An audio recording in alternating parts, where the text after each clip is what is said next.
Hello, hello, hello. Happy Wednesday and welcome to Wisdom, Wellness, and Wealth presented to you by the Pieces Collective. I am Shannon Stott, your host this evening, and I am so excited to have you because we've been doing this for so long and we've got some amazing panelists just in time, just on the heels of Mother's Day, talking about mothering today, talking about what it means to be a Black woman in somebody's life, whether you are a role model who has birthed children out of your womb or not.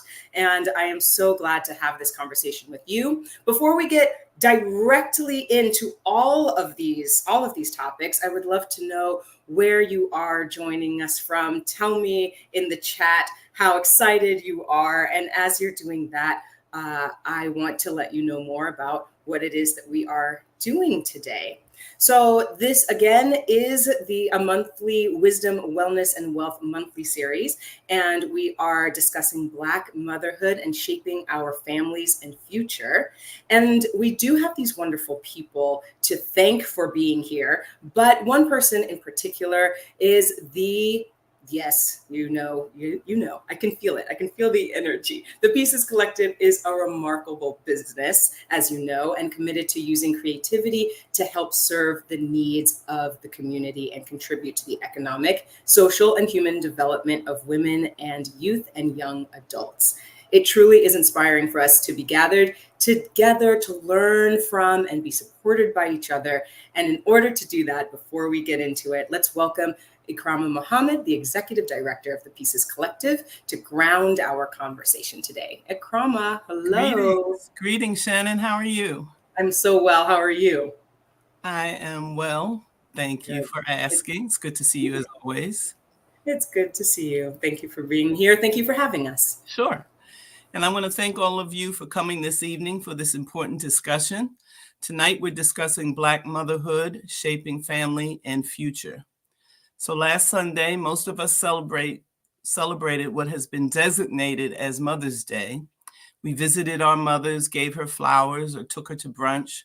We may have even been on the receiving side and were given flowers or taken to brunch or dinner.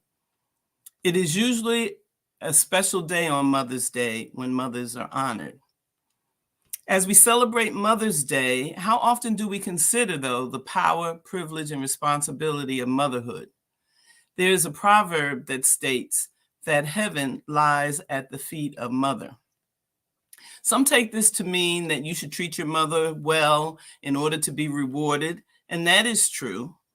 It also means that the basic knowledge and mindset that it takes to make heaven or hell here on earth lies with and comes from the teaching and training of mothers. That's the power. We are the first teachers.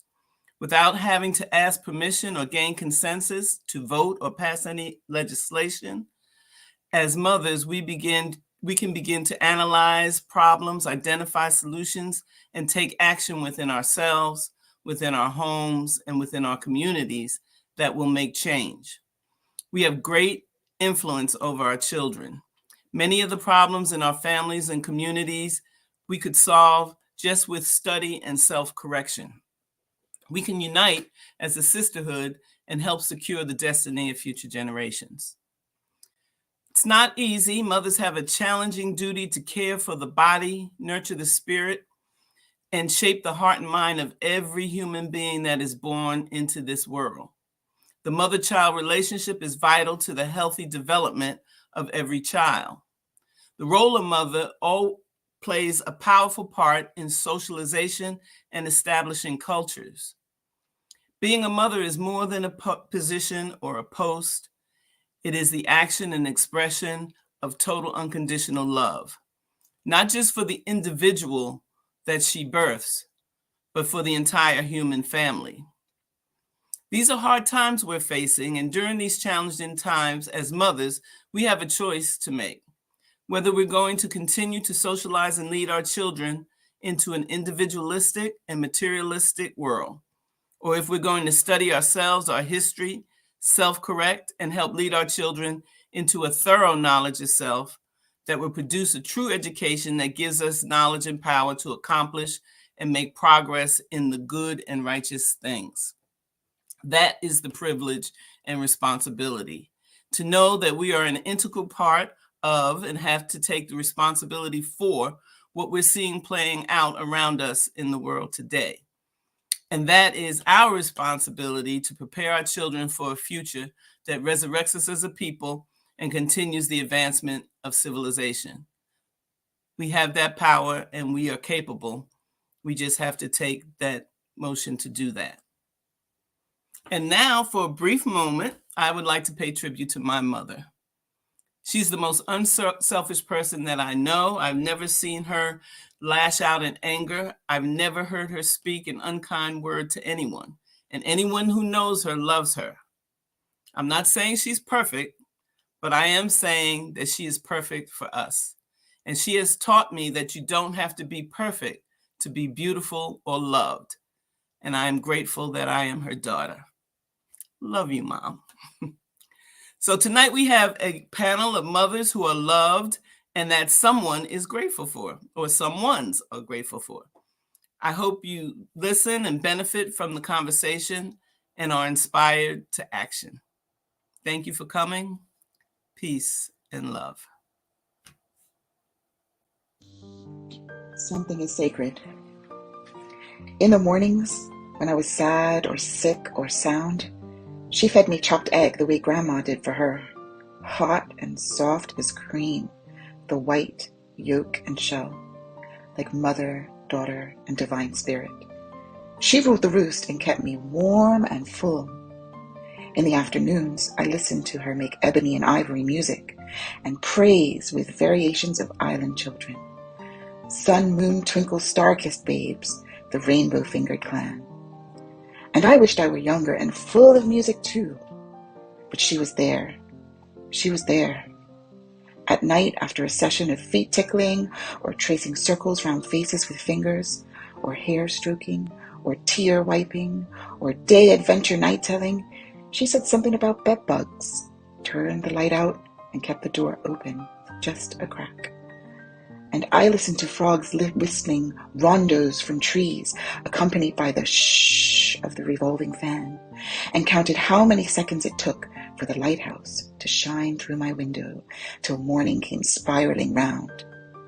Mornings, we orbited the block till all wind and breath escaped her. Before the rooster crowed, we talk, walking and talking, talking and walking. That was real and holy. Soft like water, sweet like tears, strong like rainbows. Afternoons, boys called, and I perched intently on my bed and sang songs of love, little blackbird. And she'd sprawl sneakily surrounding me, tea in hand, to enjoy the soap opera I called life. And over pure milk chocolate kisses, just one of our mutual loves, we discussed my feelings. That was better than chocolate drops. Nights, when I couldn't sleep, I'd scramble into her warm bed. I was a snail, and she was home. We lay spooned, fetal position in tandem. Early in the day, we traveled to my violin lesson. She took notes and beamed, so I was full of melody. And by the time it was over, it would be noontime for cheesy pigs. We'd shop until I begged to stop the never-ending ritual. And as the sun set, we clucked to Nina Simone's "My baby just cares for me." I tried not to smile too much when she crooned aloud, "Cage bird, I'll mend your wings," that she would stop altogether. And in the mornings when she was far away, I slept in her bed and wore her nothing sacred clothes. I'd stared in the mirror and tried to see if when I laughed, my shoulders shook like hers. Slept through the afternoon until, oh no, I remembered to water her plants. And I realized that I'm not the only thing she waters. At night, I resolved to help her grow, not that she asked. And I wake up early and wash the dishes and my balled up clothes like she's begged me for years. And I do it like she did. And when she comes home in the noontide, I water her in my own way. Hot water, English breakfast tea bag, and a little milk. No sugar. No sugar. Just hot water. for late night bubble baths and rounds of crying and screaming matches and dirty dishes and avocado ovums in the sunny sill and summer raindrops on consecrated ground and dew on spider webs, which seem prettier than before, and proud, tearful moments. Yesterday and tomorrow are heavenly. The sun will rise again and again and again. But today, me, here with you, now, this is sacred. Beautiful. Welcome, welcome to this sacred space. We are surely in a sacred space to have all of these wonderful panelists with us today. And so let's bring them out, shall we? Let us welcome Venus Freeman. Venus Freeman is the founder of My Truth Is Breaking the Silence initiative. She is the mother of 3 and is a life experience coach in her community. Venus Freeman's goal is to speak her truth with hopes that she will encourage others to break their silence and seek the mental and physical support needed to conquer the obstacles and barriers associated with mental and physical health. Welcome, Venus. Hello, Shannon. Thank you for having me. Oh, it's a pleasure. I'm really excited about our conversation today. I am as well. I can't wait to get into it. We also have Dr. Tia Welsh. Dr. Tia Welsh graduated from the University of Virginia with a degree in biology. She then matriculated to medical school and graduated from SUNY downstate in Brooklyn. She is an OBGYN and has been in leadership for 14 years. Dr. Welsh is the chair of women's health for the Valley Health System in Bergen County, New Jersey. You can catch Dr. Welsh on various podcasts, boardrooms, and exam rooms. Welcome. Thank you, Shannon. Thank you. How are you doing? I'm good. It's great to have you. We also have Rashida Muhammad. Rashida Muhammad is the storybook author of I Can Do This, a guide to overcoming frustration through short stories and the use of positive affirmations. She is a wife and mother to a brilliant, beautiful, opinionated 6-year-old. Her book, I Can Do This, began when the pandemic affected her family's normal. Through trial and error and many lessons learned, she incorporated affirmations into their daily homeschool learning.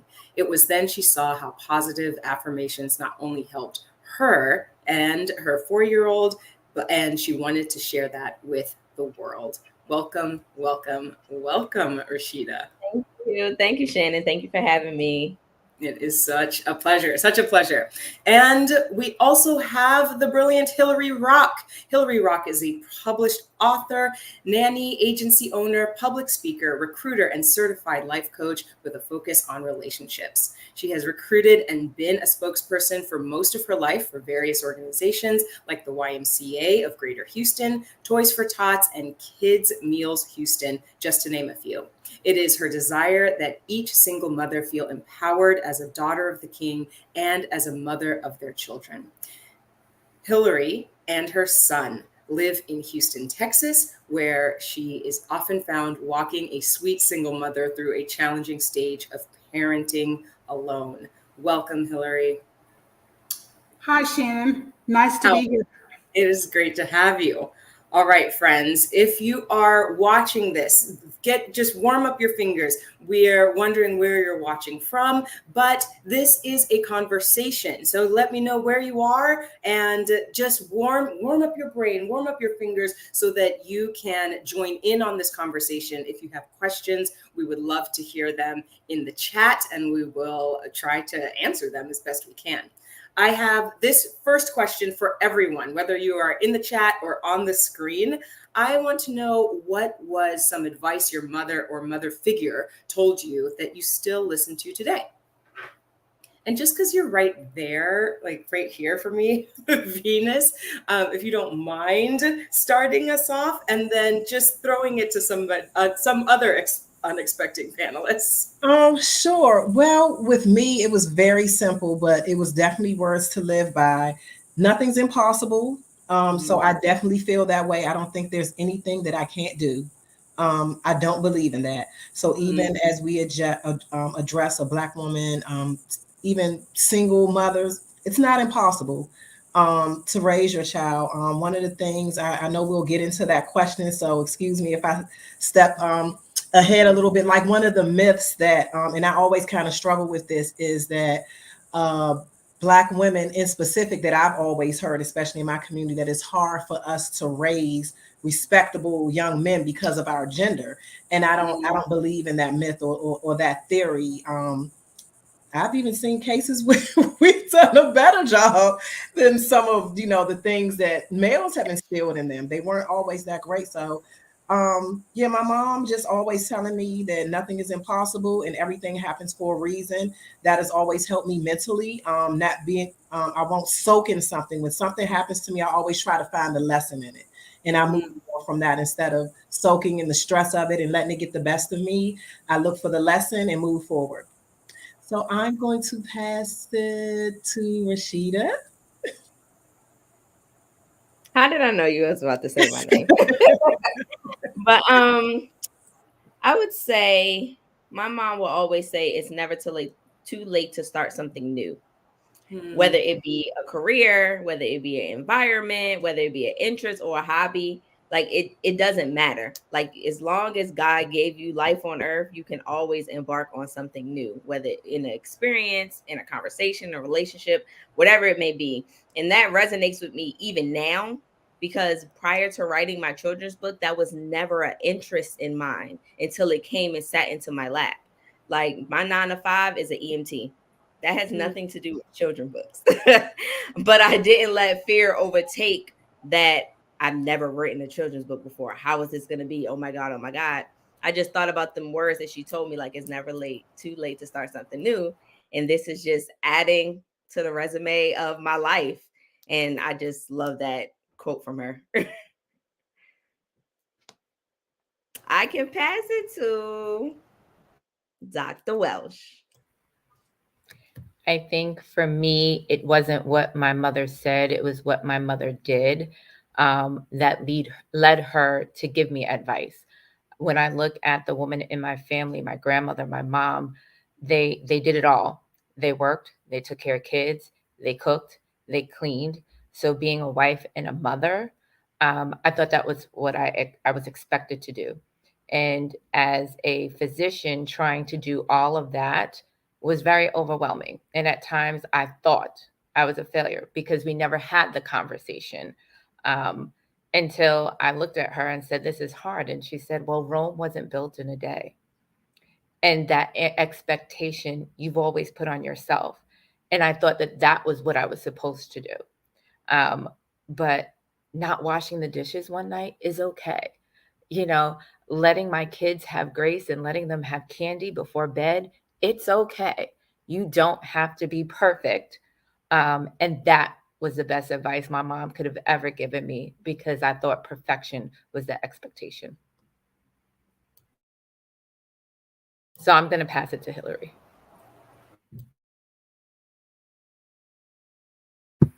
I'm sorry. Okay, so my mother was a doer. She was always busy, busy, busy. Her hands were busy, her mouth was busy. She was just a busy friend. And her saying that I remember distinctly was good, better, best. Never let it rest until your good is better and your better is best. I still live by that. I mean, we would go away for the summer and she would take classes, college classes, when we were kids, like young kids. And she got a degree over the summers while we were gone. She was always striving to be better and do better, always, always. And I'm kind of like that as her daughter. I did the same thing. So there's already this, you brought it up, Venus, and there is already this talk in the air. So let's get into this conversation about myths and misconceptions about Black mothers. The direct question for everyone would be, what is a myth or misconception that you took on, that you thought like, oh, I believe this, and then how did you overcome that myth or misconception? You want me to start?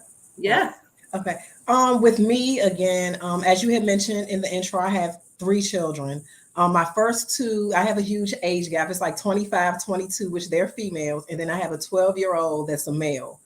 And being a single mom, that was initially my concern is, can I do this? It was easy with the girls. I'm a girl. I can, I'm a female. I can relate. But with the son, I thought it was going to be different.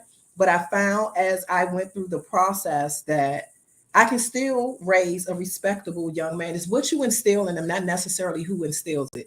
Now, there's certain things that I can't relate to because I don't have the same estrogen or whatever that he has, but I can still raise a respectable young man. And so far, he just turned 12 in April. And what he does and how he operates out in public and how he carries himself is where I found that I overcame that myth that it can't be done. My son is an honor roll student. He's bilingual. He's a professional model and actor. He's been on billboards in New York. He's been on commercials. He's been on the big screen. So it's possible. It can happen. And I've been able to break that myth. He's very respectable, very knowledgeable, and it can be done. It doesn't help, but that's why you have mentorships too. So I have males in my family, males in programs. He plays basketball. He does boxing. So it's not impossible. Mm-hmm.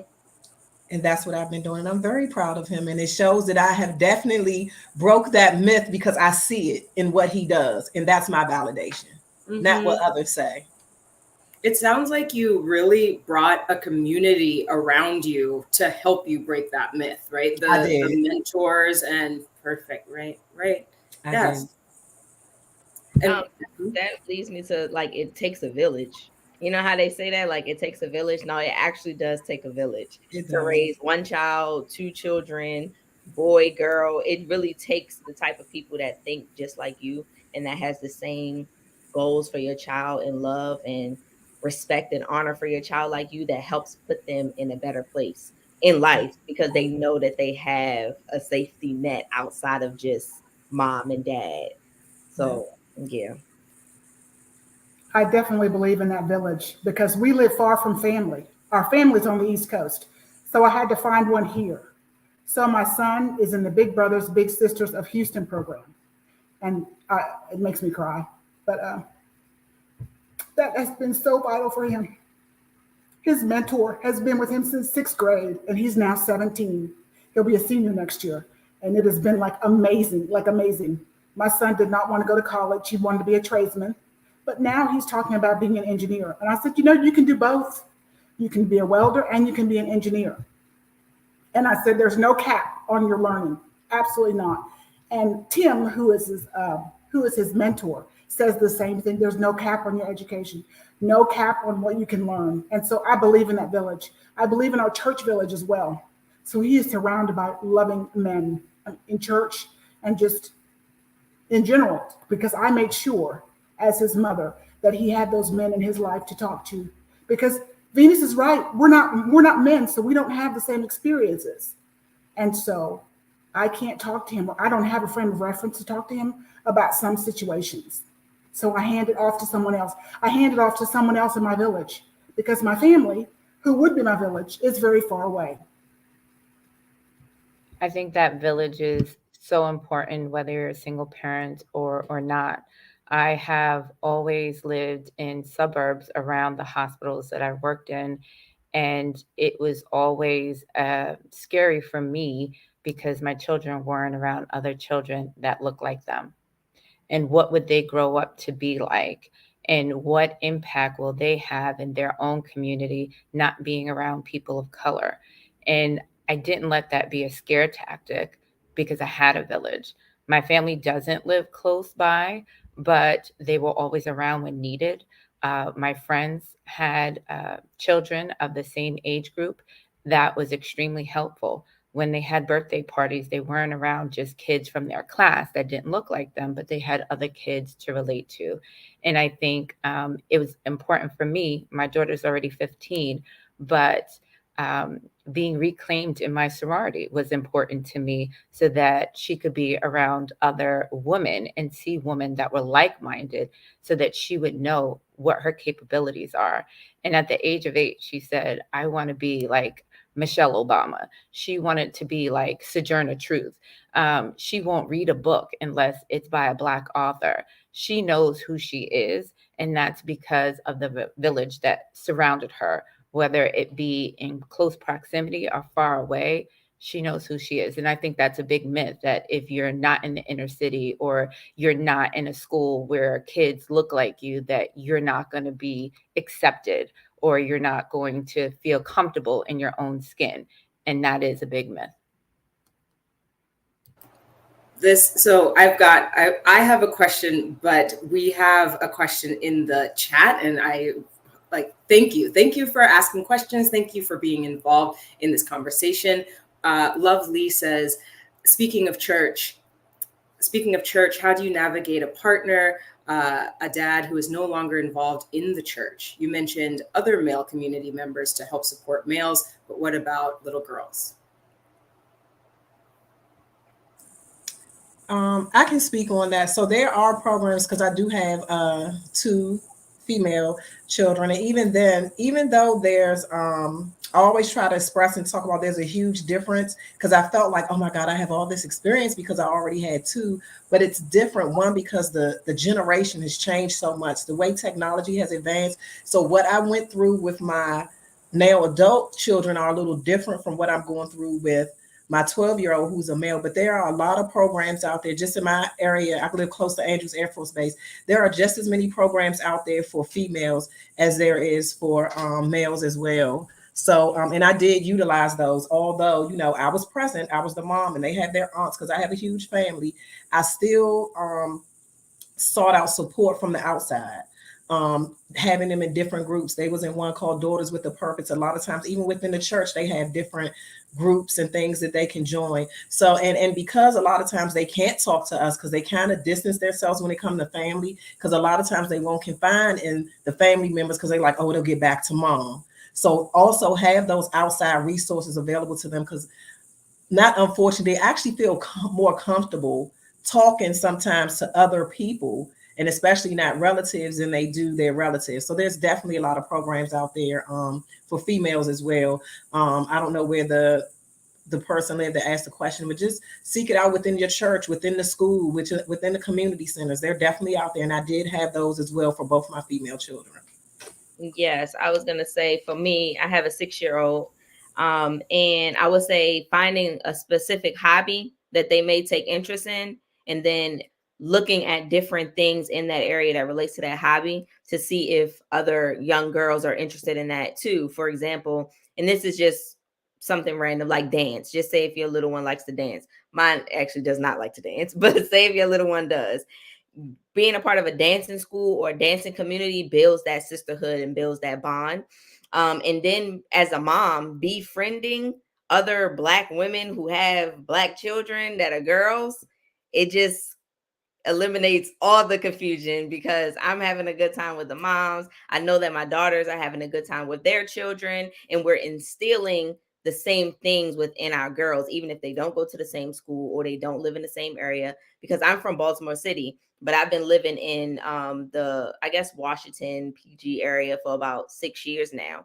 But I don't mind. I take that commute back home sometimes, because a lot of things are popping there for young Black girls. So we about to go to Baltimore for the weekend, or we about to go to this event for a day, and just being proactive and finding things online, and being a part of different Facebook groups, Instagram groups, just following the right pages really helps you navigate those different activities for your little girl to be in.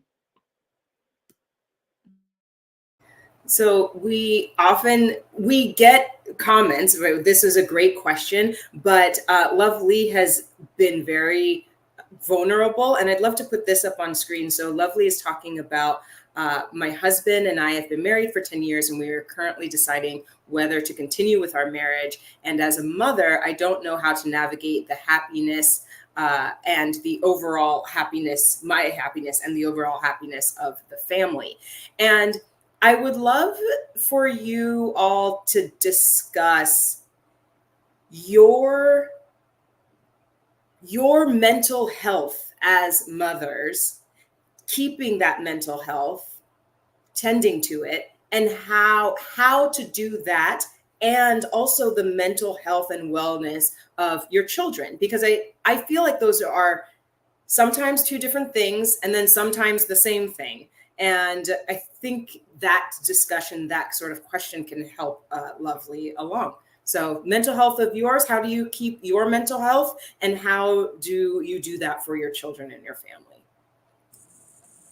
I'll say for me, especially because I have part of my initiative is I have a journal out on Amazon. It's My Truth Is Breaking the Silence. It's a healing journal. So for me, it's the writing. I actually, as far as my self care and my mental, I actually take 30 minutes every day, and I go into this room. It came from the movie The War Room, but I created a space in my home where I go for 30 minutes. I pray, I talk. Sometimes it's silent days, sometimes it's music as my therapy, but I take that time and I decompress.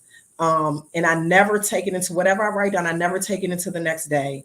One of the other things that I push for so greatly is within our community, is within our Black communities, is the importance of mental health. I feel like if you don't have your mental together, it's a domino effect. It affects you in so many ways, and not just yourself, but your children. So I'm very heavy on that. And we are both, which I find in the African American community that we're so against, is therapy. Both myself and my son and my two daughters were in therapy. They're a little older now. I guess they kind of, at this point in their 20s, feel like they got it all together, but I'm sure at some point they may revisit it again as adulthood starts to hit them. But therapy, I strongly recommend it. Therapy does not equal something is wrong with me. It's just somewhere where you can go and talk to somebody and they can kind of walk you through, and you're not being judged, and where you can just let go. I found it works excellent for myself and my son. I strongly encourage therapy, and that's how I maintain my mental. The self-care aspect is where I go into my room, and outsourced, I go to therapy, myself and my children. I think if it's anything that the pandemic has taught us is human connection is so important, and personal well-being is even more important. And without the personal connections, the personal touch that we were all missing during the pandemic, I think a lot of people realize that, hey, I need to check in with myself and what's going on. And therapy, I agree, is totally important. I started therapy at that point in time. My sisters were in therapy, my mom was in therapy, and I never thought about my children. And just this little snippet, I have two, and I just recently moved my 15-year-old to Florida to train for the Olympics in gymnastics for the Jamaican team. And my sister went to visit her for 3 days. And I have 6 or 7 sisters. And they said, well, how is she? What is she doing? What is she like? She's with family. And she said, well, when she's older and she needs therapy, this is not going to be part of the therapy session. She is being held completely and intact. This is not going to cause her trauma. And I didn't even think about, recently I started thinking, well, what causes me to do some things? And going back to trauma that I didn't realize was trauma. And we all have had trauma, not knowing how it affects us. So children, whether it be in divorced households, think about them as well. And yeah, maybe they want to do therapy. Maybe you do family therapy, but that's going to make us whole, and we have to stop being scared. A lot of people will say, well, I don't have time. Therapy is so widespread at this point. You can do it on your phone. You can do it on your computer. You could do it on your couch. You don't have to go in the office and put your feet up, and you don't have to be afraid of it. And if we start making it part of our daily lives, then our children won't grow up with the stigma that therapy is bad. So if they see you trying to be happy, taking care of yourself, and you include them in that, then you're going to have a healthy family no matter what. Yep, that's true. That's what that made me think of, like, self-happiness brings like environmental happiness, like wherever you are in life. When you focus on that self-happiness, it brings your family, whether it's marital family, divorced family, whatever, it brings everybody together because they see that you're working on yourself, which allows you to have a clearer brain to see what my family needs in this time of trial that we are going through, because I'm working on myself and I'm clearing my mind to see what my child needs, to see what my mom needs, to see what my spouse may have needed or needs now. So yeah, that resonated with me. And I think different children need things at different times. So when the pandemic hit, my son is one of one. And so we were home, the two of us. And I came into the living room one day and I was listening to him cry on his laptop because he just couldn't get it. He's a visual learner and he just couldn't get it on the laptop. And I said, they can't, my thought was they can't have my kid. And so I took him out of public and started homeschooling. Had no clue how to homeschool, but I figured it out for him. And I made some serious commitments for him. And so when he was okay, I was okay. I've been through my share of therapy in my 20s, but having a kid is so different than just regular therapy. You have to make sure that they're okay. You have to make sure that they're talking, that they have friends, that they're healthy. Make sure of those things, because if not, I don't know if this is appropriate, but I think about those kids that do the school shootings. I'm like, were they left alone too long? Were they parented? What happened with them? And I don't want that to happen to my child. So I took the reins and I said, school is hurting you, so we'll do it at home. Can I tell you, he is excelling at home. Plus, he wants to weld, so I found some welding classes. I committed to drive 2 hours once a week to go to this welding class. He is now in a dual credit program at Houston Community College and high school, because I took I took control of his life because he was hurting. And I said, you guys can't have my son. Sorry. So his mental health is very important to me. Very. Yeah. Hillary, I would love, and Venus, if you have something to add, it's going to be great. Stretch for all of you. But Hillary, you're talking about seeing your child being affected and taking action. And for all of you, I'm wondering about if you could talk to the mothers who feel like, I don't know how to mother, right? You know, this conversation that comes with, oh, you're pregnant, you're going to have a kid, you don't know what to do. Wow, it'll come to you. You'll know it when it happens.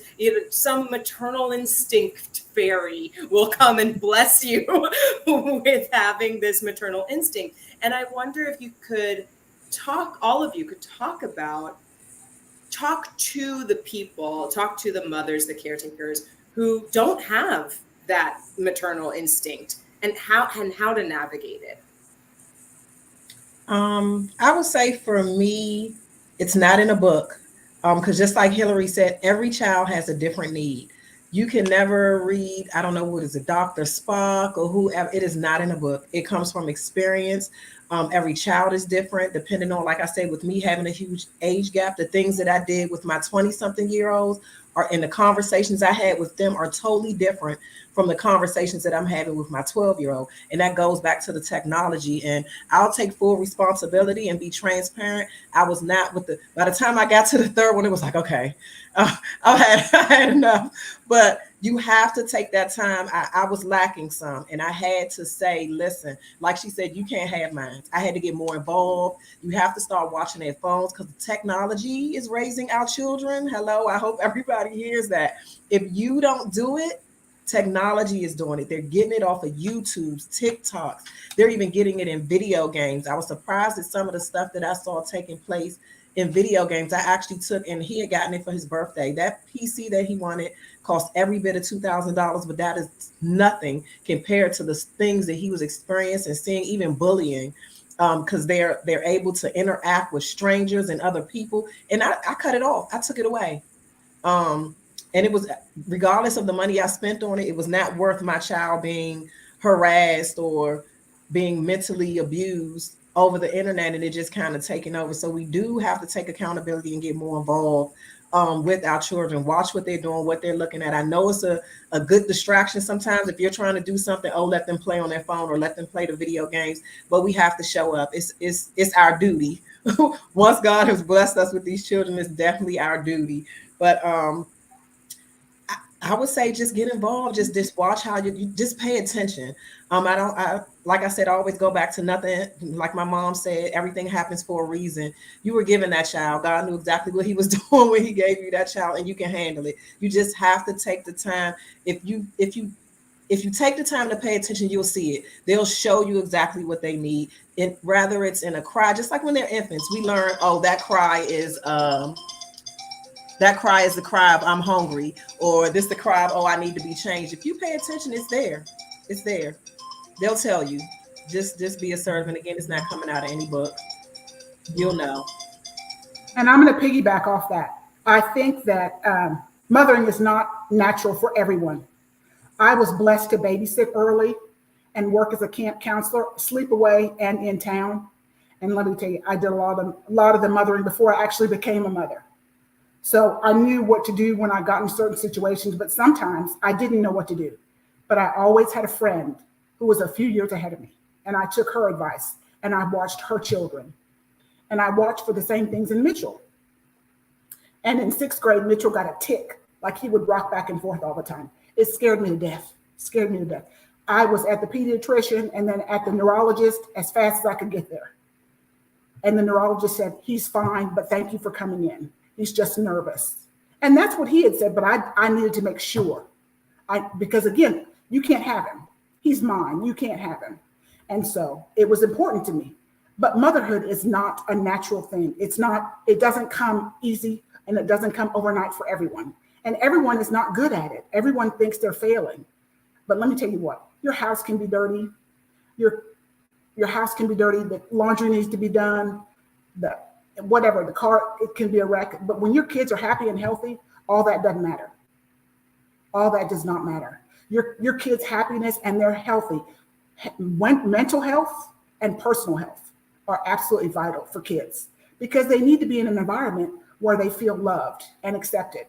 Even if it's just at home and they go to school and they're in a bullying situation, they can tell you about that because home life is good and they know what it's supposed to look like. So yeah, that's my 2 cents. Sorry. I wish somebody had told me that. I really do. And as an OB, I would take those babies out and I give them back. I take them out and I give them back. So when I had my own and had to change the first diaper, not something that I ever thought I would be doing. When I went home with my baby, I looked at her, she looked at me, I looked at her, and I said, what should I do? I was in a special place because a lot of my friends are physicians. I think I drove them crazy. Or her poop, it's supposed to be green. It's yellow. Should I do something? Well, they didn't poop today. Every 5 minutes I called, I was a nervous wreck. And I looked at other moms who would just cradle their babies and they would just kiss all over them. And I didn't have that maternal instinct. I had another baby and it just didn't come right away. And I used to feel really guilty about that. But at the same time, I provided for them. I made sure that they were happy. I played with them. And I did things that I thought I should do as a mom to make sure that they were safe. And I taught them how to live without me from an early age. I want to make sure that you're in a space that if I'm not here, because I'm not promised tomorrow, and people would look at me like, she's 5. That's right. She's going to make up her bed. She's going to brush her teeth. She's going to tie her shoes because one day I may not be here to do it. But as time has gone by, I can tell you that I am like that lioness over my children. Nobody can say anything bad about them. They can't approach their space. I am more motherly now than I have ever been. My son is 9. My daughter is 15. And it didn't come right away. But it really did impact me when I'm taking them on trips. I'm doing things, taking them to amusement parks, thinking that's what a good mom, a fun mom is. But I recently asked them about a year ago, what's your favorite memory? And it was a day during the pandemic where we sat and did nothing but watch endless movies. And we were all together. That was their favorite memory in life. So it wasn't about the airplanes. It wasn't about the beaches. It was time spent. Whether it was Sunday game night, that's what they remember. So I think we all have to learn how to give ourselves grace and make sure that we're holding our community of women, holding them up and saying, it's okay. Like you said, if the house is dirty, it's dirty today, but I'm going to spend time with my kids. And for me, that was important. Somebody that worked almost 80 hours a week. There's not that much time in the day. to do everything. So every second with my kids was important. And that's what being a mother, father, parent is all about. Dr. Walsh, I want to thank you. Thank you for bringing that up.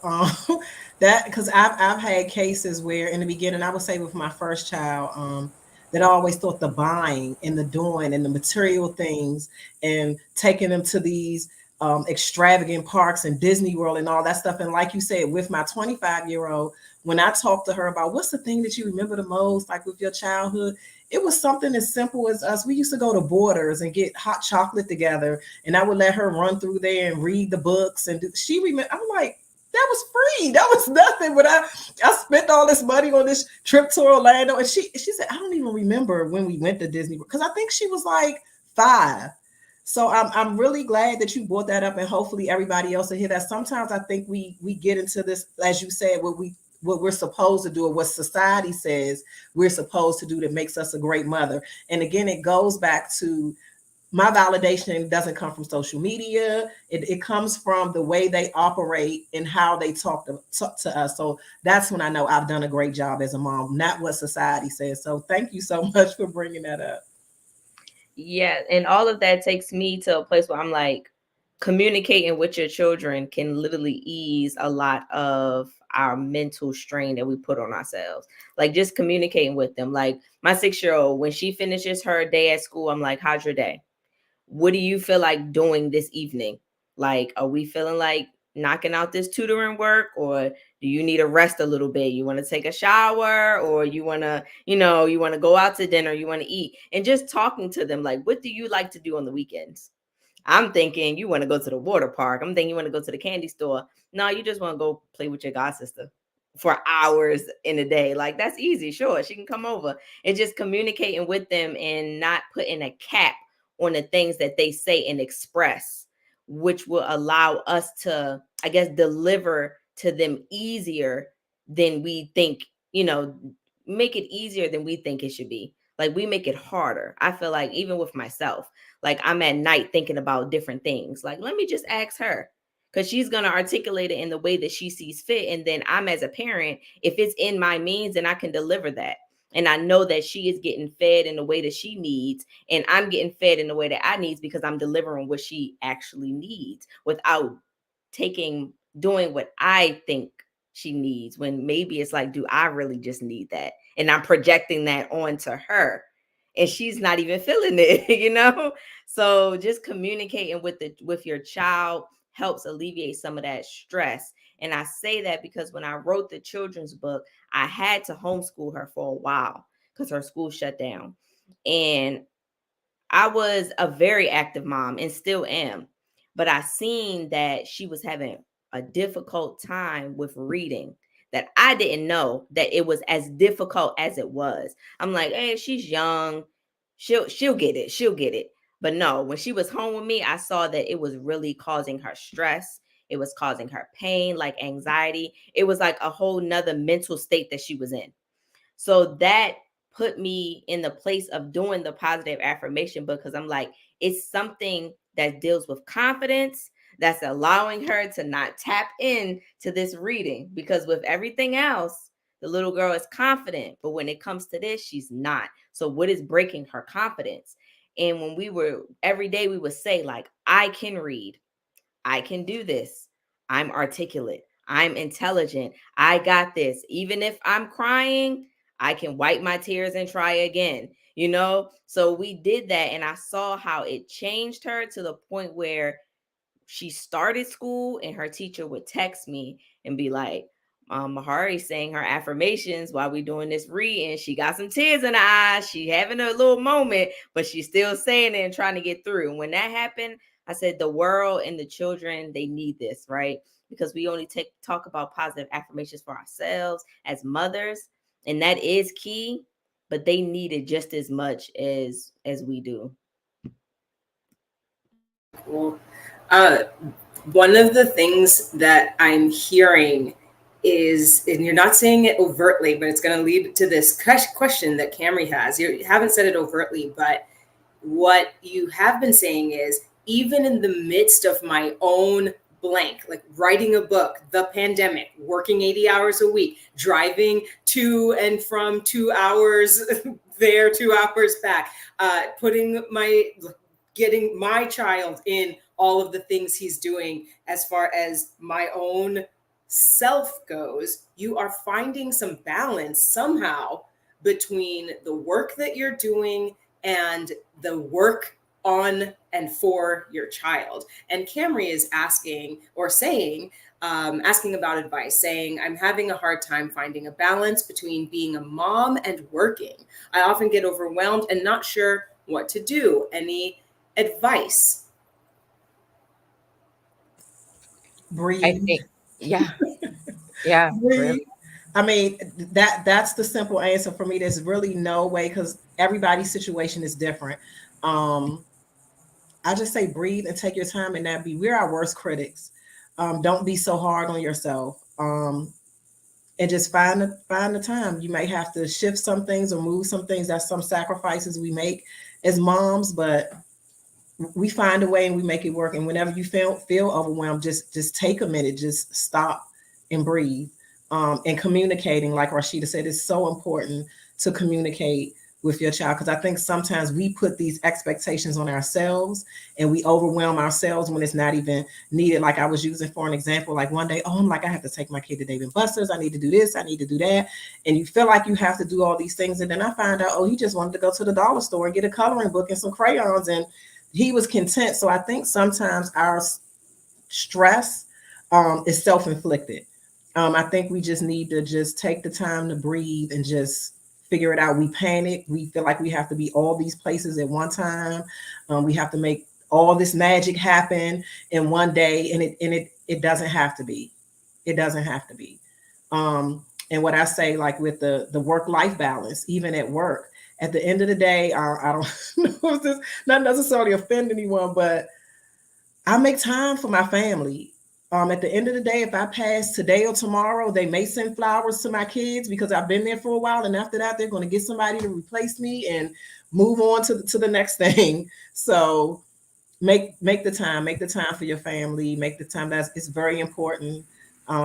Sometimes we feel like it's hard to balance, but if you just take the time and breathe and just take time to figure it out. Don't move so fast and don't feel like you have to get everything done in one day. I think that's the biggest issue we have, thinking we have to do it now. We have to do it today.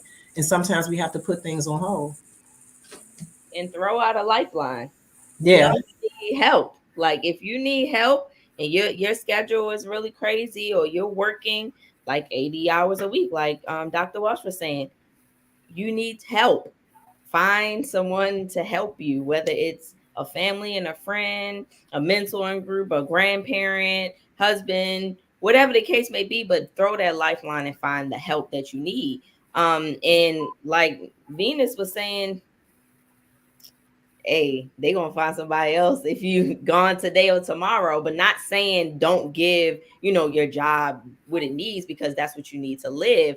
But also you just gotta, I guess, find the boundaries and prioritize different things and create a schedule and become organized with what you want your life to look like, because we're the author of what we want our lives to look like. And if you want to be flustered all the time and working and trying to take care of children and stress, then that's what your life is going to look like. But if you really want to plan what your week looks like, plan what your weekend looks like, what your day looks like, I feel like we have the power to do that if we just sit and do it, and not allow other things or other burdens to take over what we actually want our lives to look like. Like, so, because I'm an EMT and I could work every day if I want to. Believe me, the money would be amazing. I will want to work. I want to work every day if I can.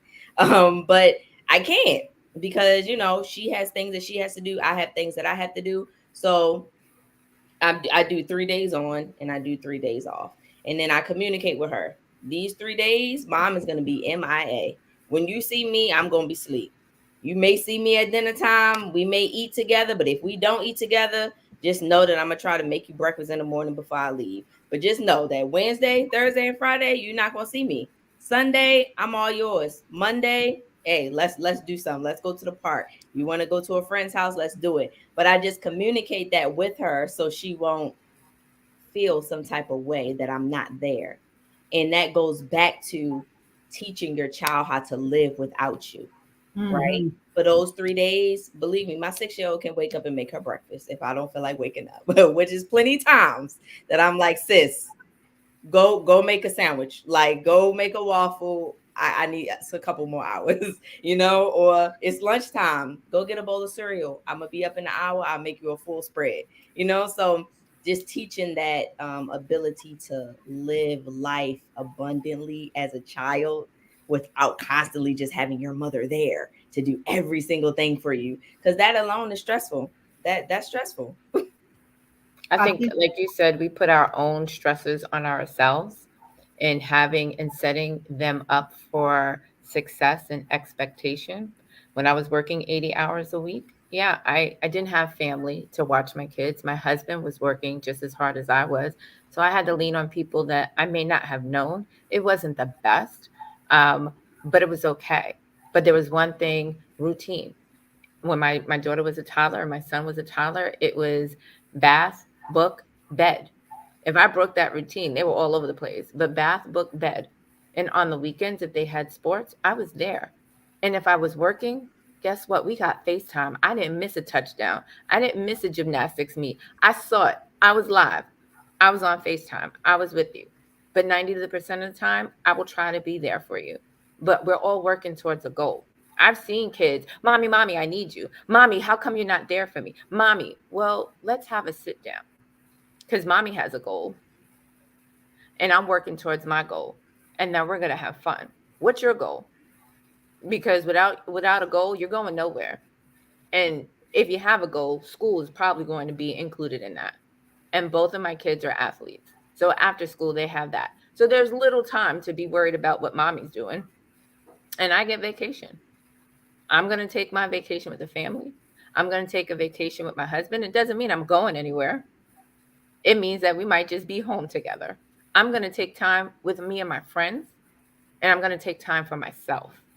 And when you get to notice that, you're going to know how to move and groove when you get older. It can't be all about your partner. It can't be all about your kids.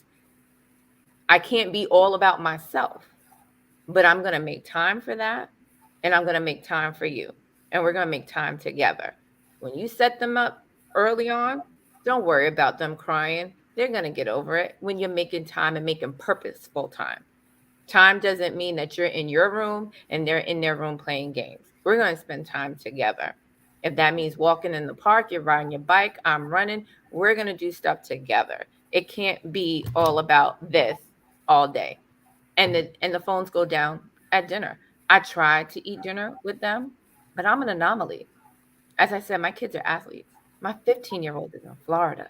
My husband and son are in Pennsylvania, and I'm in New Jersey.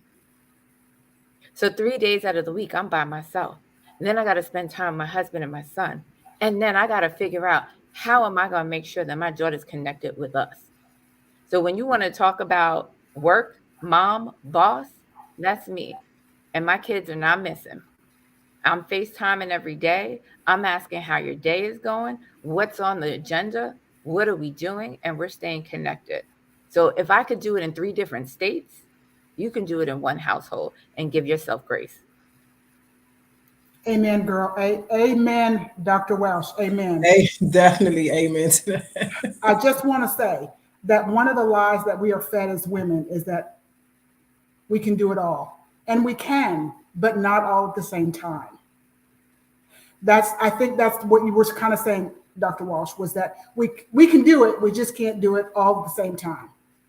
Like, I can't go to school and homeschool him and have a business. Those 3 are just, it's too much. Something's going to give, and I don't want it to be my son. So I make him the priority. Making him the priority means I make me a priority, because I can't drop dead on him. Even if I did, he'd be okay. But I don't want that for him. So I take care of me, and I take care of him. And he's learning how to take care of himself.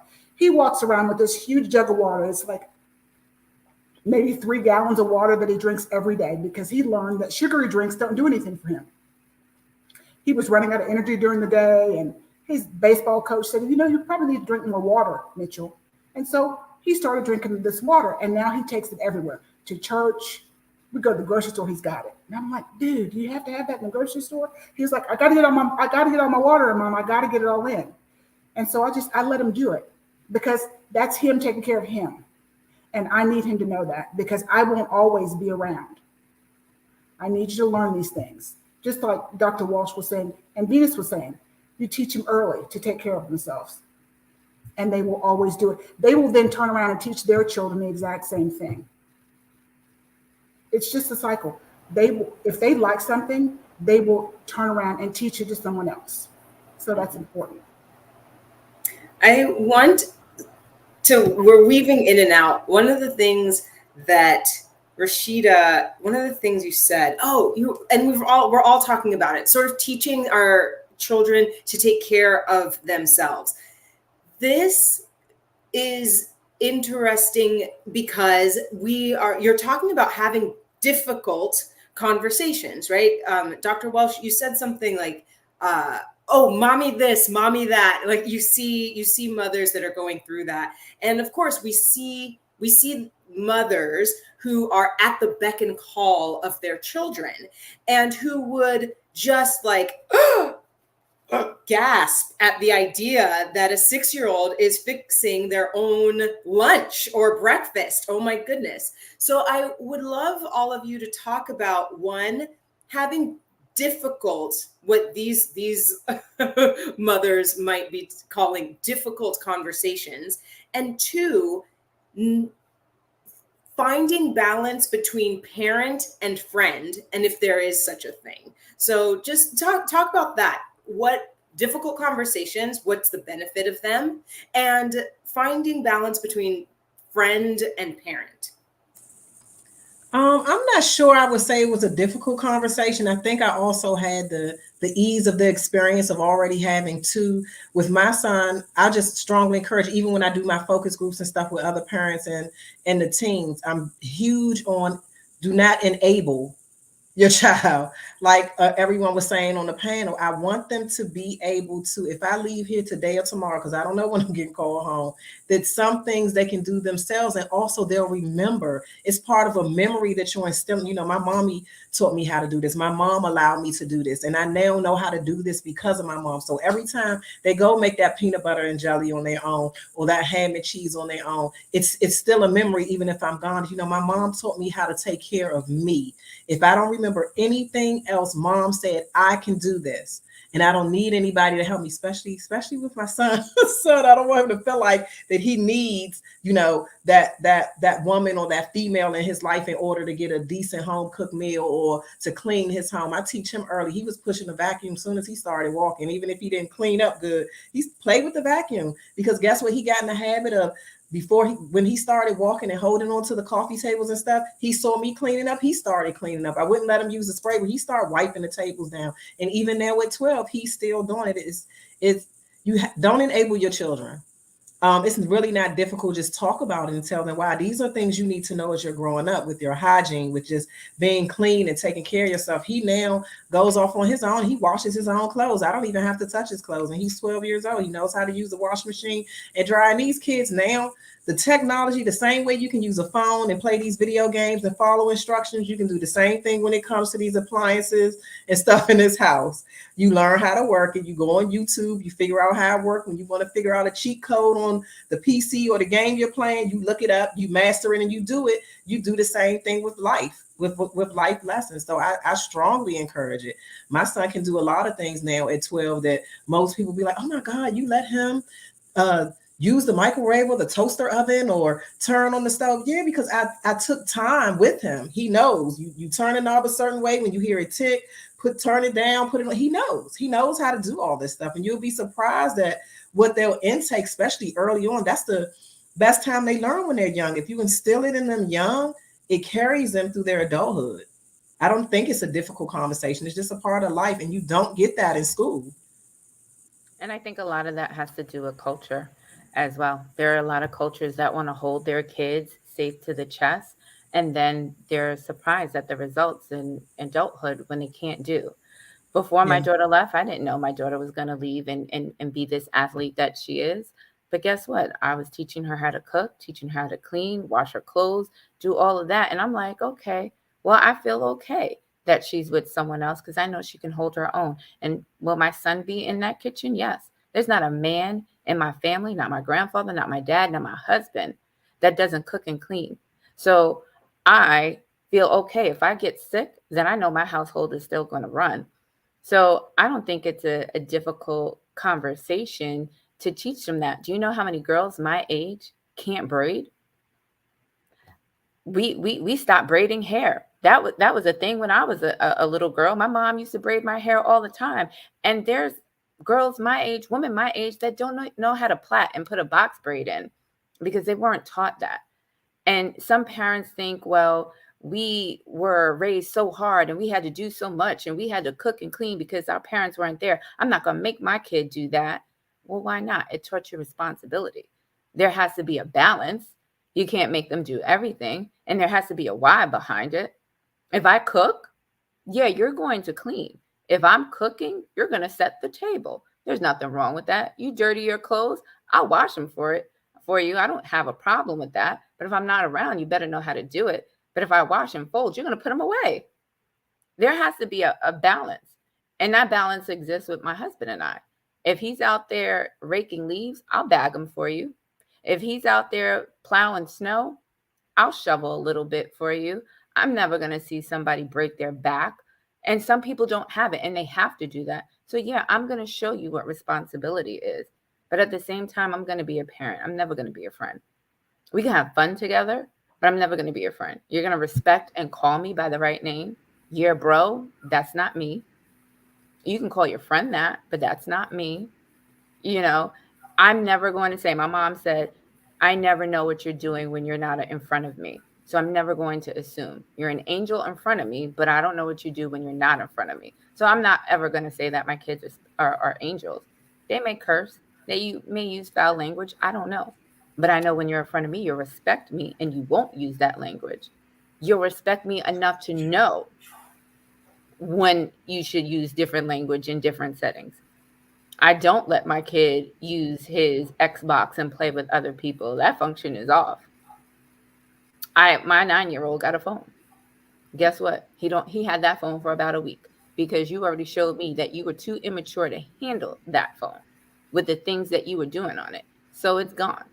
Yes, like you said, the money that was spent on that phone, it wasn't my purchase, is far less than the things that he was getting exposed to, that he was texting about, that I thought was totally inappropriate. You're 9 and you don't have the maturity level to handle this. You are never anywhere without a parent or somebody, so you don't need a phone. You're in school, you can call the school phone. You're in sports, it's all right. You're always around an adult where you can get a phone and get in touch with me. You don't need it right now because you're not responsible. So friend, that's not me. I'm a parent.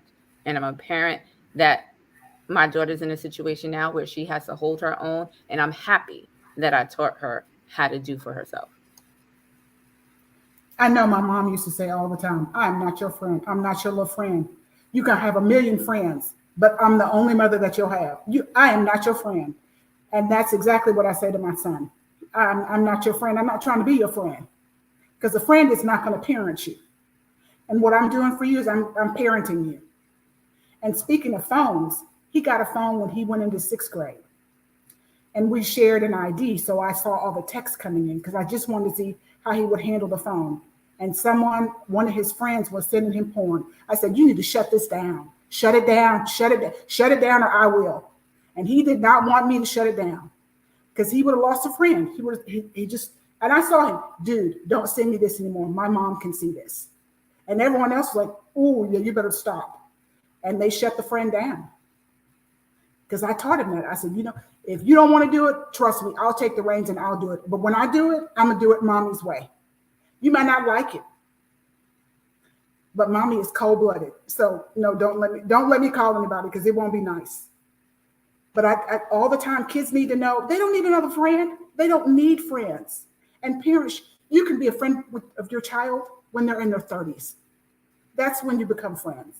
That's when I became friends with my mom, in my 30s, not before then. Because there was stuff I didn't want to tell her.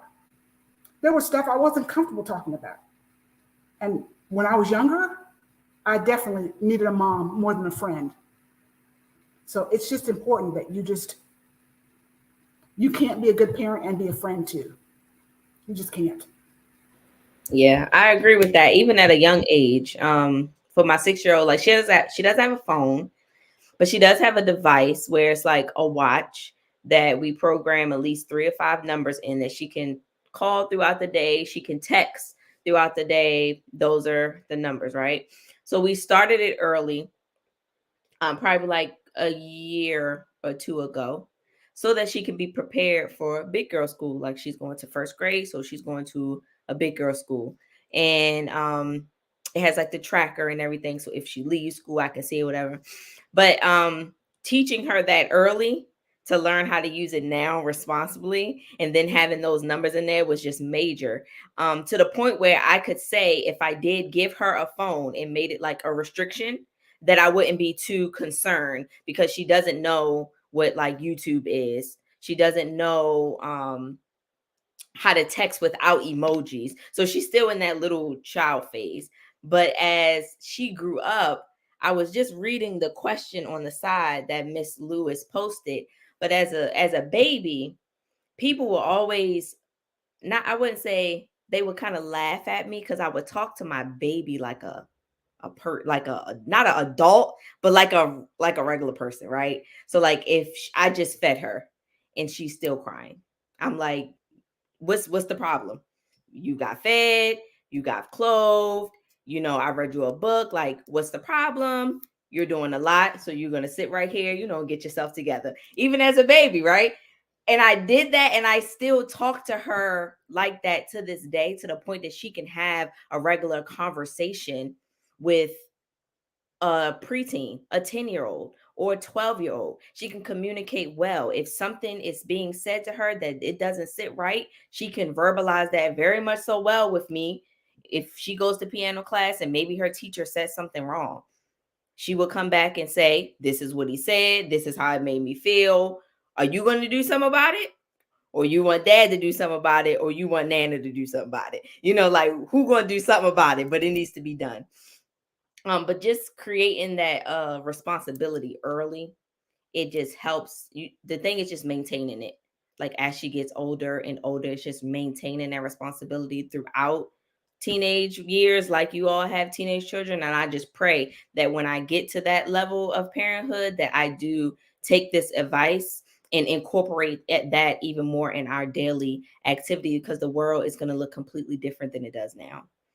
So I'm gonna take you, everybody, just thank you for being here, each and every one of you. You in the chat, thank you for being here. But our panelists, you're doing so well. You said, Rashida, just now, the world is going to change. The world is going to change. And so I would love to, we're gonna just take a detour here. Sister Ikrama has this question for you all, and that is, do you have concerns for your children's future given the current state of gun violence and racism and a failing public school system, poor health care that disproportionately affects Black people? And I would love any thoughts. Do you have concerns is the question.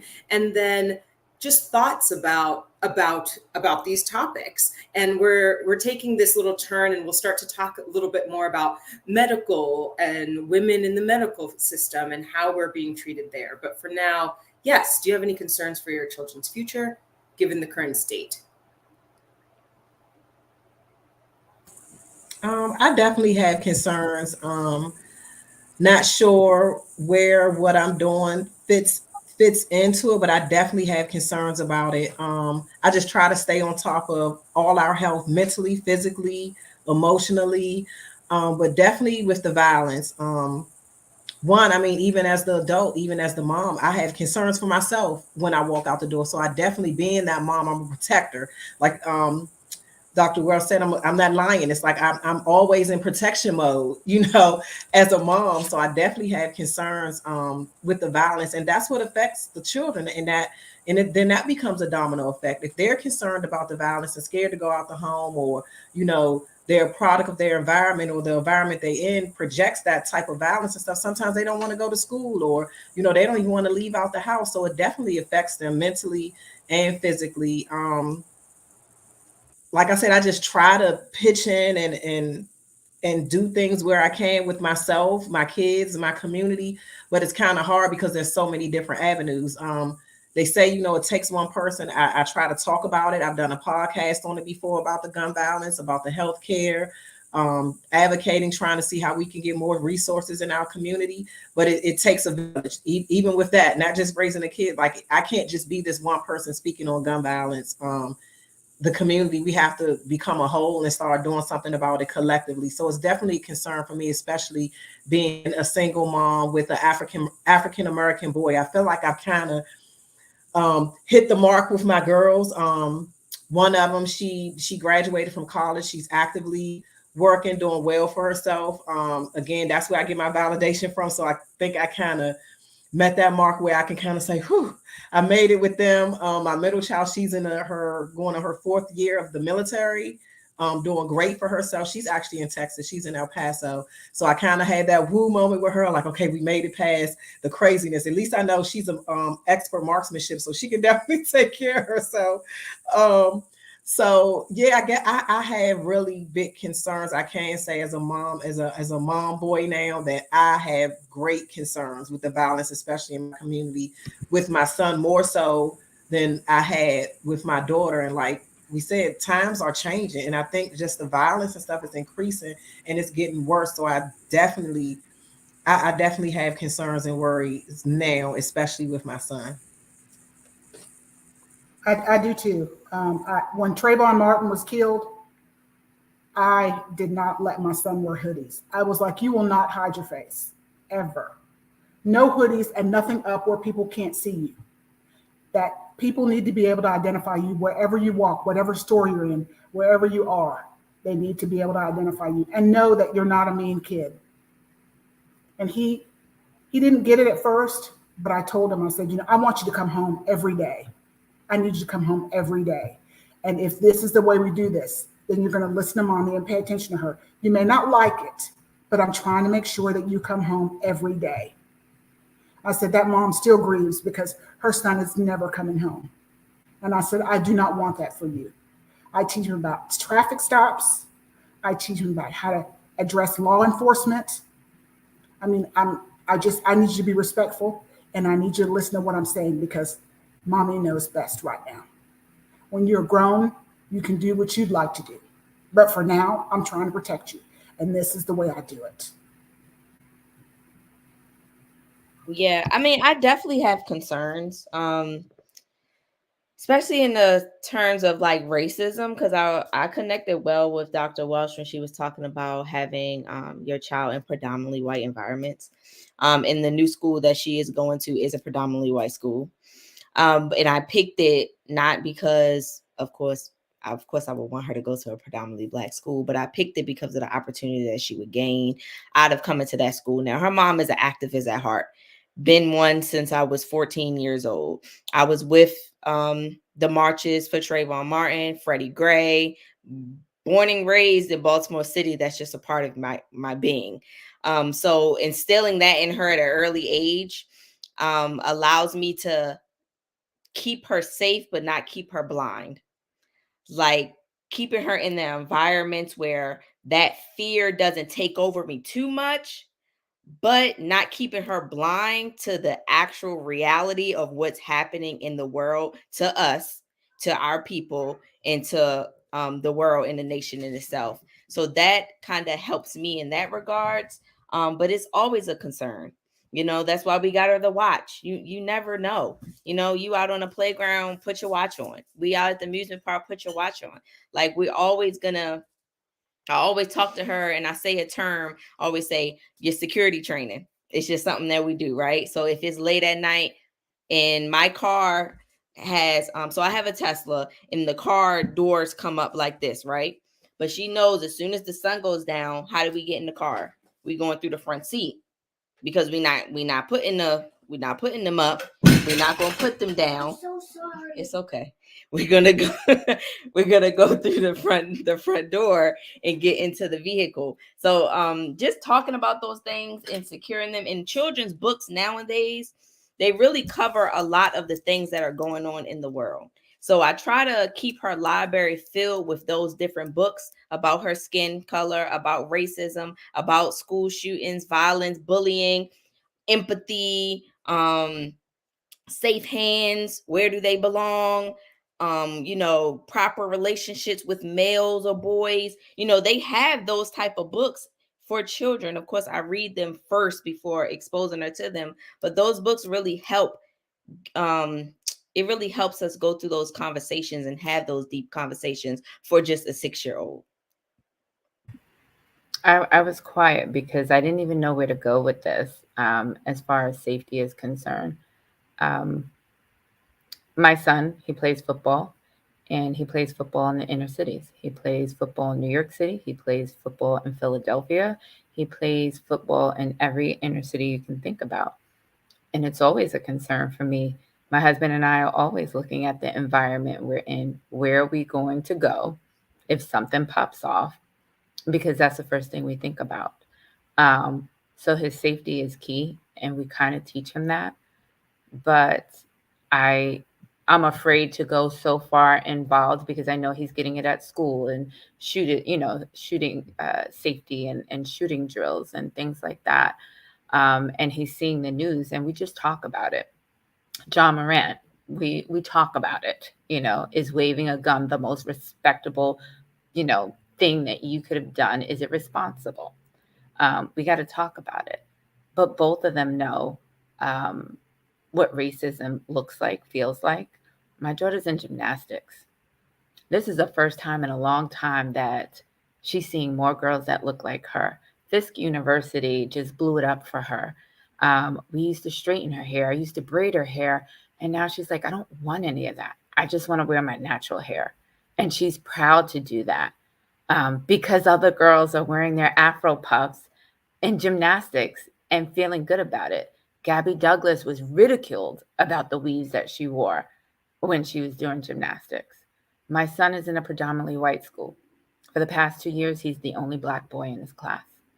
So he doesn't always behave, but it seems like the teachers were always picking on him. And he would come home and tell us what the other students are doing. And the punishments did not equal the punishment that he got. If he waved his hand, somebody would tell on him. And he knows. It's because I'm Black. At 9 years old, he's like, yeah, the teacher, she picks on me. I'm the Black boy in the class. He knows this.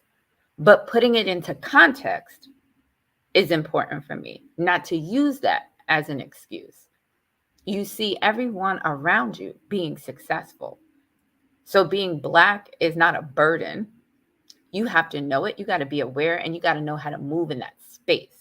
But that's not going to limit you because you're limitless.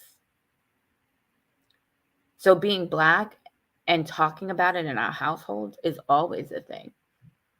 Is always a thing. Being safe is another thing. And that's where I get concerned for my Black son. As an athlete, he projects going to the NFL, the NBA. My sister worked for the NBA, works for USA Basketball. She's around all the basketball stars. My other sister works for Nike Sportswear. She's around all of that. I know what that means. And what does that mean for you? How do I teach him to be responsible before you even get into those spaces? So we start with main goals. You want to be a dentist and a football player? Great. So what do we got to do to get there? And how are we going to be responsible while we're getting there? And I will help you succeed in every way, but we got to be responsible, and we got to look at the environments we're in. This is great. Thank you. So we're talking a little bit about keeping our children protected in this changing world. Can we start to talk about keeping ourselves protected as mothers in this changing world, specifically when we're talking about Black maternal health crises, and the maternal mortality rate for Black women is 2.6 times higher than for white women. Black women have a higher rate of prenatal depression at pre-births. And I'm wondering why, and I'm wondering how do we care for ourselves? How do we reverse this trend? Racism. That's why.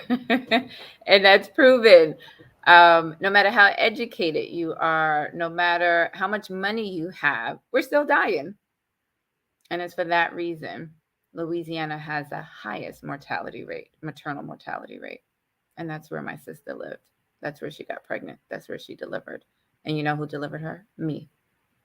And you know who looked at the baby in the hospital? My best friend. Do I have a Louisiana license? No. When I walked in the hospital with flip-flops, braids, and shorts on and said, I'm going to put hands on the baby when the baby comes out, I said, I am chair of OBGYN in New Jersey. They didn't ask me for a credential. They didn't ask me for anything. They just stepped aside and said, okay. That's why I did it.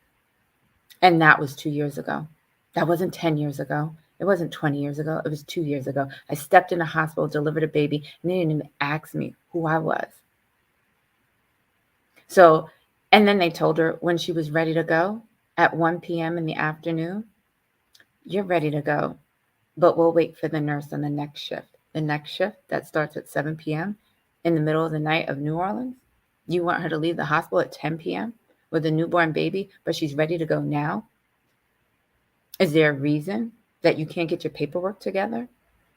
Oh yeah, I'm going to push buttons all day when it comes to healthcare. And when I speak, I tell women, don't go to the doctor alone. You may want to go to the GYN alone. Okay. But if you got to go back for results, don't go alone, because you're going to listen for about the first 2 or 3 minutes. And after that, you're not going to remember what that doctor said. It's all going to sound like German. And you're not going to have any context. You're going to need someone to go with you, whether it's primary care, whether it's OBGYN, and you're going to need somebody to advocate for you. My husband went to a doctor, found out he had high cholesterol. They said, go home, work out, change your diet, come back. I went back with him. Doctor goes, yeah, you need medication. Take this medication, come back in 3 months, change your diet and exercise. I didn't say I was a doctor. And that was the first time I felt like I failed somebody. They just blackmailed you as a fried chicken black man. Fried chicken eating black man. You don't eat fried foods. You work out 3 hours every day. But he didn't even ask you what you ate. He just profiled you. And my husband said, why are you mad at me? And I said, no, I was mad at myself because I didn't advocate for you. And he goes, yeah, but the first doctor told me it was probably hereditary. I said, but that doctor didn't. So we have to learn to speak up. We have to learn how to ask questions. We got to bring other people to the table. How many of us suffer from fibroids and everybody wants to get a hysterectomy? There are so many other treatments before you even get there. But when they see a Black woman, it's a hysterectomy. You walk in the hospital alone as pregnant, they're automatically assuming that you're a single mom because they don't see your family members there. You have to advocate for yourself. You have to ask questions. You have to write things down. And you got to push the envelope because they don't care, because they're racist, because there's microaggressions, because there's implicit bias, all of that. When you go in for a simple annual health exam, they're already assuming the worst. My father has leukemia.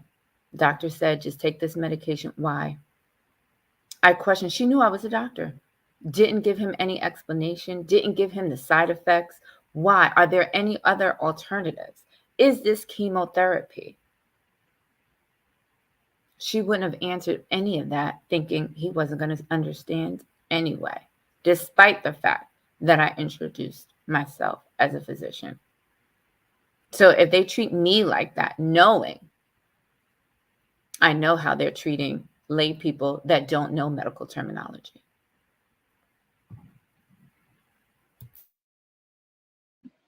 That's right. Walking in your purpose, like you were saying, when you walk in there, whether you had the credentials or not, you walked in there knowing that this is what your life work was and this is who you were as a person. And that resonated throughout the whole hospital. And that's why everybody act accordingly.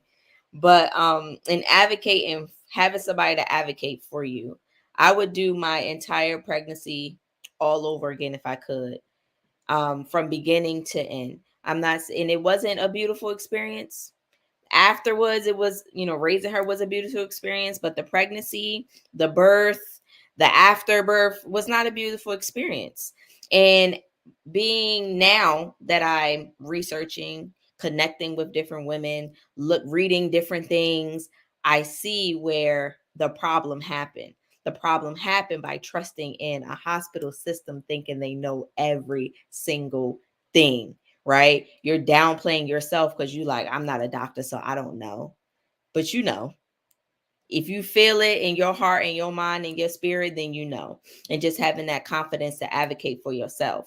And that's why when and if I ever have a child again, I would do nothing alone. I will try my best to not have him or her in a hospital setting if I can have that.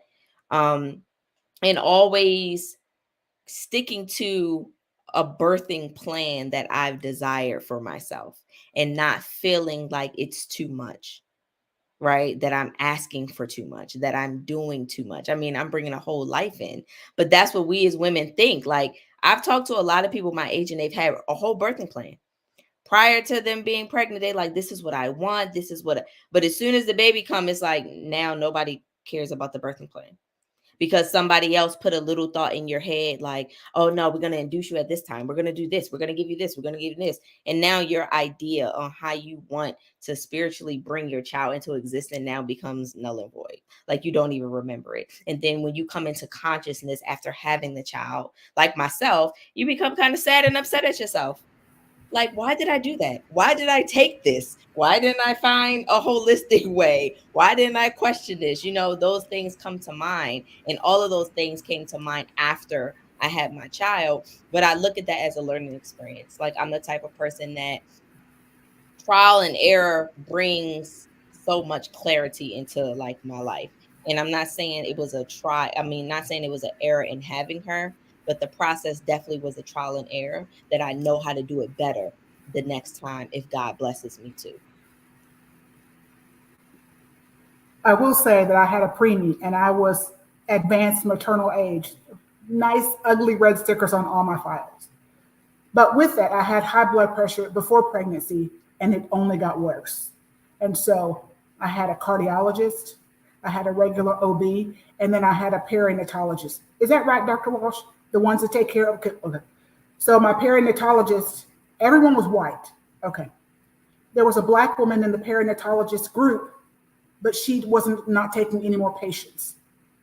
As God would have it, because this is how it happened. I delivered early. I delivered 10 weeks early. She was on call. Everyone else was on vacation. Dr. Joni Hare was on call, Black woman, and she delivered Mitchell safely. And he had APGAR scores. Those are the scores that they give babies when they're born. He had APGAR scores of a healthy newborn, like 40-weeker, not a 30-weeker, but a 40-weeker. And I was so grateful for her because she knew exactly what to do about my high blood pressure, getting it back down to a reasonable level, keeping him healthy and safe. I mean, I love that woman to this day because she took over and I let her take over. And then, of course, years later, I had a stroke.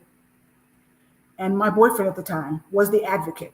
And doctors would come into the room and I would say, don't talk. Let me get him on the phone. And I would call him and I'd say, okay, now y'all can talk. And they talked to him because I wasn't going to remember. I just had a stroke. What was I going to do? Are you kidding me? Really? So he took detailed notes. He was the one to say when I was discharged, did she actually have a stroke or did she have an aneurysm? Which one was it? Because no one has ever said. No one wants to take responsibility. But he questioned it all.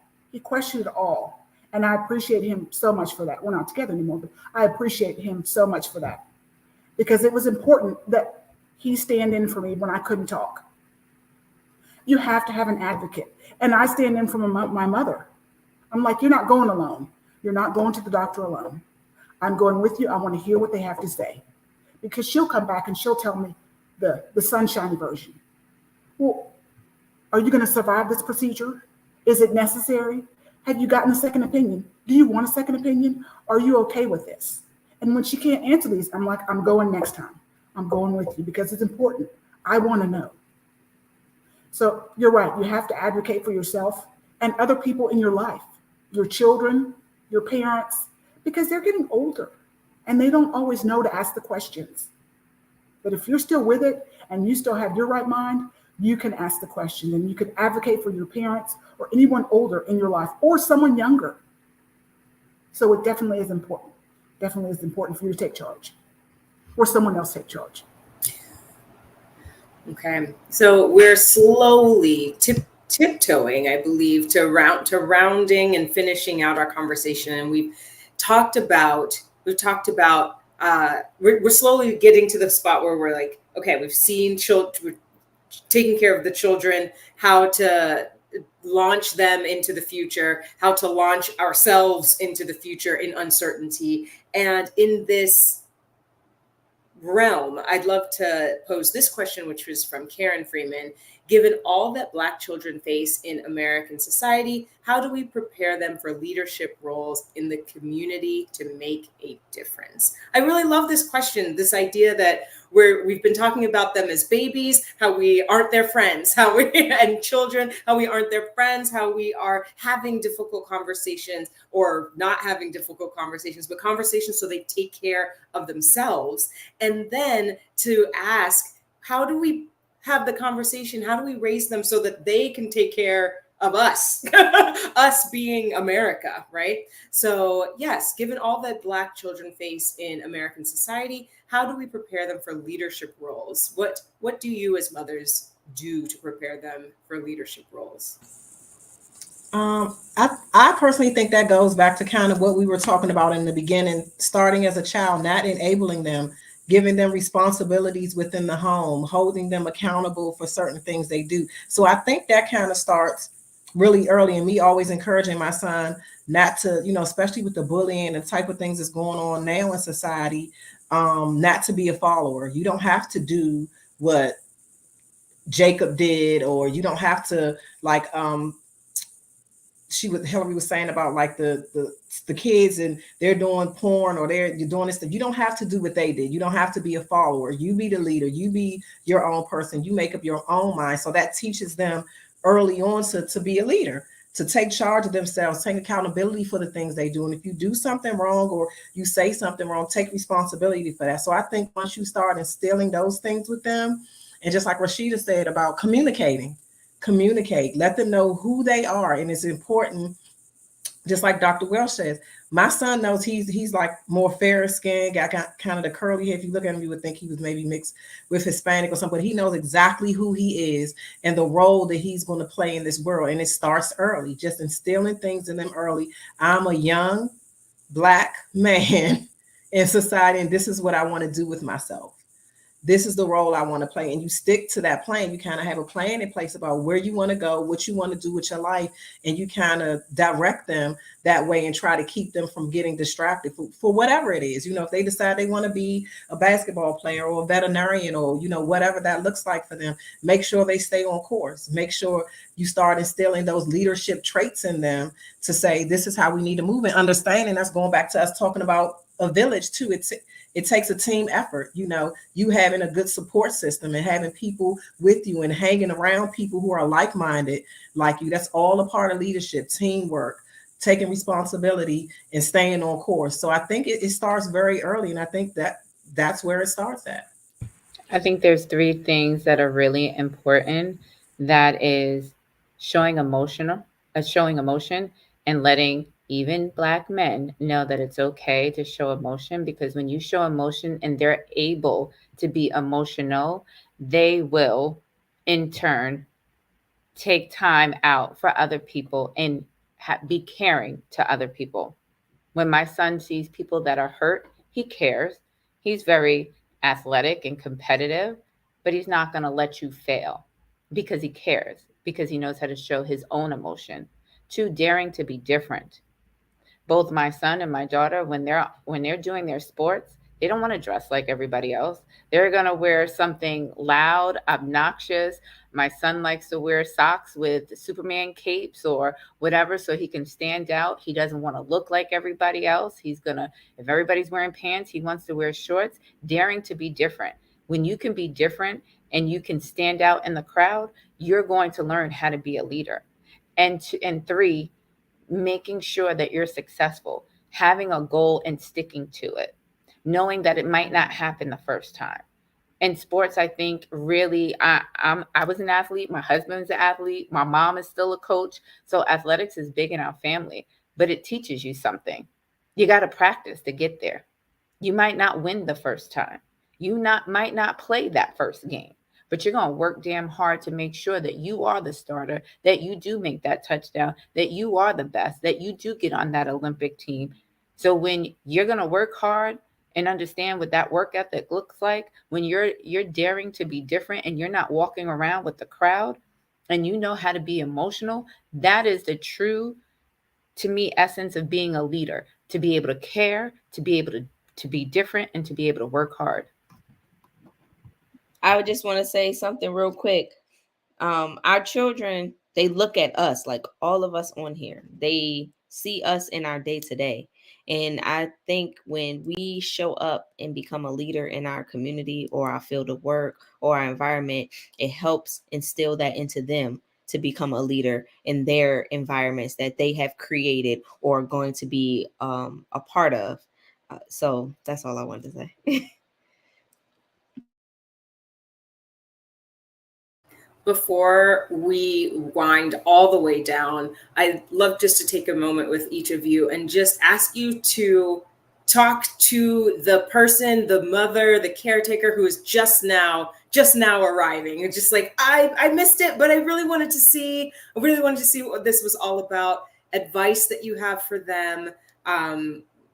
Great last words for the mothers that are watching. Encouragement even. I would say ask for help. Do not be afraid to ask for help. Do not be afraid to find ways that make you smile and you alone. And the third thing I would say, communicate with your children just like you would communicate with any other person that has value in your life. Rashida made some awesome points. I really can't top that, but I would say just make time for yourself and don't be so hard on yourself. I'll say that again. We are our own worst critics. Don't be so hard on yourself. Just breathe and take your time and take care of yourself. If you don't take care of yourself, you can't be anything to anybody else. Self-care is so important. Self-care is the best care there is. And one of the things I used to tell parents who were in any program that I was running, I would tell them, know your kid. I knew my kid when he was struggling during the pandemic, and I knew what he needed. Had I not known him, he would still be in public school. He would not be excelling where he is. I think knowing your kid, communicating with your kid, and being real with them is very, very important. And I kind of want to go back to the leadership thing. If you model it, they'll follow you. If you model it, they'll do it. If you're a leader at your job or you're a leader in church or wherever the case may be, they will model it. I was the chairman of the board at a YMCA, and my son knew it, and he modeled it for me pretty early. He knew what to do. So yes, I believe he'll be a leader. Just give yourself grace, ladies. Give yourself grace, moms. Do the best that you can do and know that whatever you're doing it well. As long as your children are healthy and you are showing them love, everything else is going to fall into place. Okay, friends, you've done it. You've done it. You in the chat have done it. You've asked some brilliant questions. I hope that you have found some encouragement and love and solace and just wisdom in our brilliant panelists. Thank you, each and every one of you, for being here and talking to us and really sharing your stories and what works, what has worked for you. You've been amazing. Thank you for being here. I want to just say to you in the chat, If you have loved this, as I know you have, I know you have, please come back and please look at all the amazing things that the Pieces Collective has to offer. We have upcoming events of the Pieces Collective at Maple Lawn Farmers Market. That's Saturday, May 20th from 9 a.m. to 1 p.m. You can visit the Pieces Collective at Maple Lawn Farmers Market in Fulton, Maryland. And if you are wondering about one of these, we have another wisdom, this Pieces Collective online. We have another one coming up, the Black Travel Movement, Inspiration Through World Travel. That's on June 21st, 2023 from 7 to 8:45 p.m. Eastern. And panelists will be discussing the joys and challenges of traveling and how traveling strengthens the individual and impacts our community. And we also have the Pieces Collective Juneteenth 5K Walk for Wellness on Sunday, June 18th and Monday, June 19th. And the Pieces Collective will host its third annual Juneteenth 5K Walk for Wellness, which helps promote wellness in our community, acknowledges the struggle and work done by those that came before us, and helps to raise funds for our wisdom, wellness, and wealth programming. This is the abundance that the Pieces Collective has. So please take part in as much as you can. So again, thank you to our panelists. Thank you very much for your inspiration. And thank you to Ikrama and Karen Freeman for gathering us together through Pieces Collective. My name is Shannon Stott, and we will see you next time. Good night.